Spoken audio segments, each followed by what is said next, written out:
গেল কোন দেশ। আজকে ওই হরিপুরের মাহফিলে কত মানুষ আমি জানি না, মাহারা আমার বিছানাটা কালি পইরা রইছে, বাবার বিছানাটা বাবার বালিশটা কালি হয়ে পইরা রইছে। যুবক রে, পারবানি একটু কথা দিতে, প্রমিস করতে, ওয়াদা দিতে। মা যে ঘরে নাই, বাবা যে দুনিয়ায় নাই, মা যে দুনিয়ায় নাই।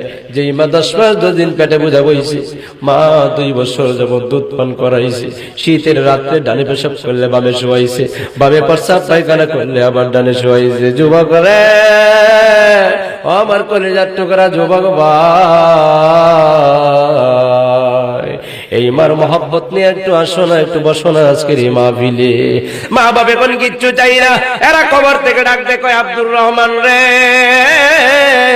আমার কবরে একটু দাঁড়া, আমার কবরের পাশে দাঁড়ায়া আমার জন্য একটু দোয়া করো।